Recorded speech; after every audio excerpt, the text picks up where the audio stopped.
உலகமெங்கும் கொரோனா ஏற்படுத்திய தாக்கம் இன்னமும் தீர்ந்த பாடில்லை. பல்வேறு நாடுகளும் தங்கள் மக்களை பாதுகாக்கவும் தங்கள் நாட்டிற்கு தேவையான தடுப்பூசிகளை இறக்குமதியோ அல்லது உற்பத்தியோ செய்ய வேண்டிய நிர்பந்தத்திற்கும் ஆளாகி அல்லலை சந்திக்க கொரோனா பெரும் தொற்று காரணமாக அமைந்துவிட்டது என்று கூறினால் அது மிகையாகாது. பல நாடுகளும் நோயை கட்டுப்படுத்தும் பொருட்டு விதித்த கடுமையான கொரோனா கால கட்டுப்பாடுகள் காரணமாக பொருளாதாரத்தில் மந்தநிலை, வீழ்ச்சி என்று கொரோனாவிற்கு பிந்தைய சீரழிவுகளை சந்தித்து மெல்ல மெல்ல மீண்டு வருகின்றன. சில நாடுகள் நிமிரவே முடியாத அளவுக்கு தங்கள் பொருளாதாரத்தை இழந்து தத்தளிக்கின்றன. கொரோனா ஏற்படுத்திய இந்த பாதிப்பை உலகமே எதிர்கொண்டு போராடி வருகின்றது. திறமை வாய்ந்த பல குழந்தைகளையும், அதிகாரிகளையும், ஆட்சியாளர்களையும், அறிவில் சிறந்த ஆன்றோரையும் இந்த உலகம் இழந்துள்ளது.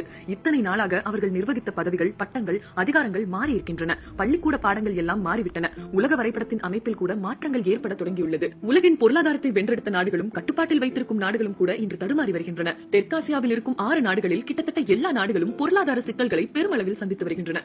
ஆனால் ஒரு தேசம் உருவான நாள் முதல் இன்று வரை தொடர்ந்து சிக்கல்களில் சிக்குண்டு சின்னா பின்னமாக சிதைவது என்பது நாம் வாழும் காலத்தில் பார்க்கப்படும் அதிசய நிகழ்வே. 20ஆம் நூற்றாண்டில் தொடங்கி 21ஆம் நூற்றாண்டுக்குள் 22 பிரதமர்களை ஆட்சியில் அமர வைத்தும் அவர்களில் ஒருவரை கூட முழுமையாக ஆட்சி செய்ய விடாமல் துரத்தி அடித்ததுமான துரதிர்ஷ்டங்கள் இங்கு சாதாரணமாக நடந்தேறியிருக்கிறது. ராணுவ ஆட்சி பல முறை நடந்திருக்கிறது. பலரது அப்பழுக்கற்ற குருதி மீதும் மரண ஓலங்களுக்கும் கண்ணீருக்கும் மத்தியில் உருவாக்கப்பட்ட இந்த தேசம் உயிருக்கு நிச்சயமற்ற வாழ்க்கையை தன்னை நம்பியிருக்கும் மக்களுக்கு தயவுதாட்சண்யம் இன்றி கொடுத்துக் கொண்டிருப்பதை உலக வரலாறு நன்கு அறியும். சுமைகளின் தேசத்தை உங்கள் சிந்தனைக்கு கொண்டுவர மலைகளும் குன்றுகளும் இந்த தேசத்தில் திரும்பிய இடமெங்கும் காணலாம். வறட்சியான மணல் இந்த தேசமெங்கும் காற்றில் பரவி இருக்கும்.